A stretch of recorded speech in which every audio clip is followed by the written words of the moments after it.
What's up, guys? Welcome to Tripp's art class. Today we're going to talk about the first element of art, which is line. When we talk about the elements of arts, one of the very first one we talk about is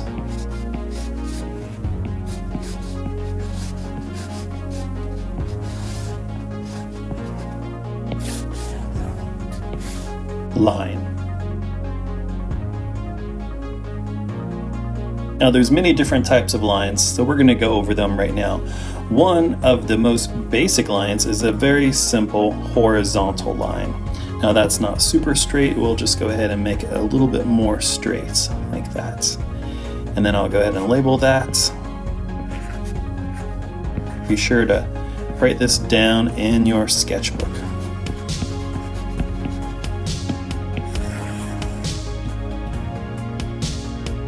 So there's our horizontal line. Similar to horizontal line is the famous parallel lines. We'll go ahead and include two of those as well.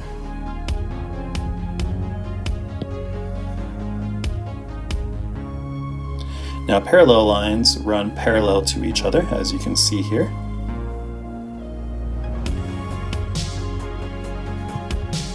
I'll go ahead and label that.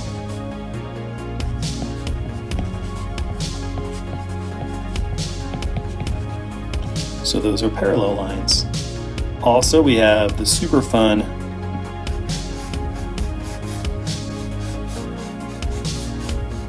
zigzag lines.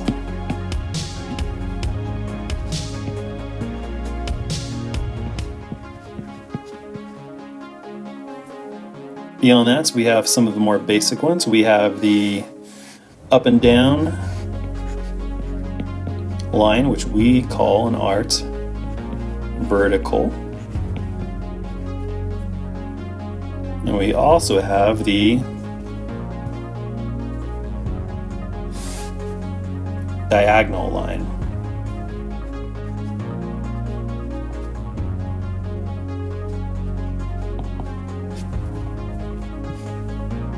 So make sure you call these by their proper names. In a high school level art class, we should not be calling this up and down lines, okay, or across lines. Call them vertical and diagonal. As we continue, we have a super fun line. Not the Twilight Zone line, but it is called spiral lines. The spiral. Beyond that, we have what we call dotted lines.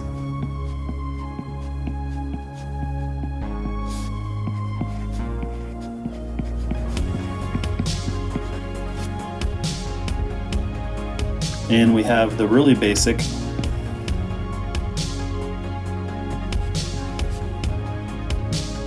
curved line.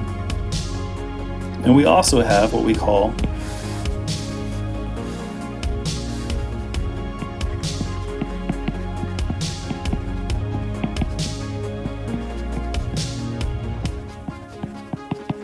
perpendicular lines. And I do not want you to forget the super fun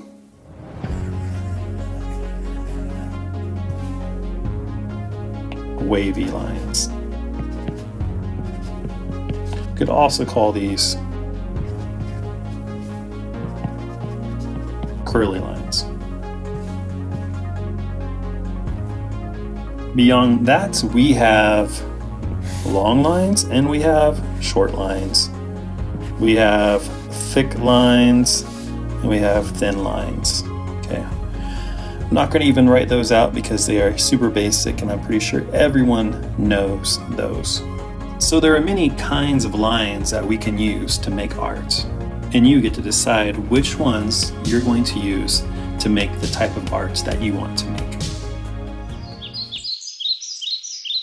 When we learn about the elements of arts, particularly line, we start to see artwork very differently. For example, Prior to studying line, we might have looked at this piece and just saw Snoopy sitting on his doghouse typing on a typewriter. But now we really start to examine the type and the quality of line work that is in this illustration. And as we can see, it has a very interesting, almost rough zigzag-like line work. Now that's very different to this illustration where the lines are very minimal and they're very smooth and very clean. We have a nice curvy smooth line going vertically on the right side, and then we have some more curved lines on the left side.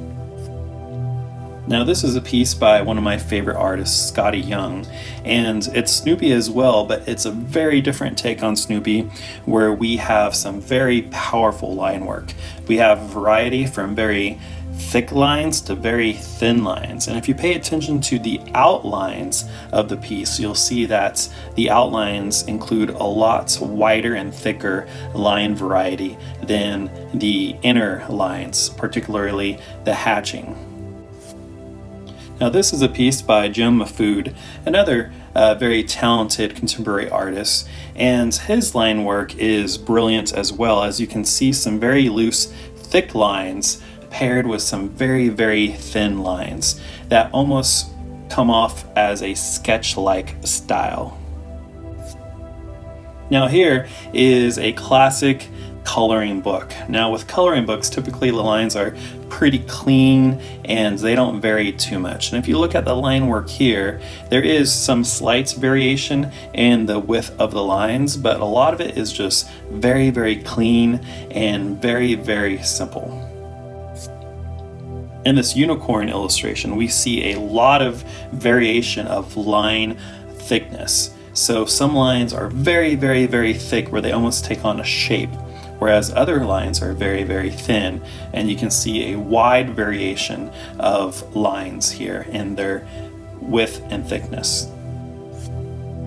Here's another illustration that shows a lot of line variety where some lines are very, very thick and some are thin, and you can see some nice examples of some lines going from very thin to thick. If you look at her lower arm on the right hand side of the picture plane, you'll see where lines go from thick to thin, very smooth and very quickly. So those are some examples of how line can vary, and there are many, many different ways to use line. Line work doesn't include just a simple outlining, but it includes a lot of variation, as we will see in the future as well.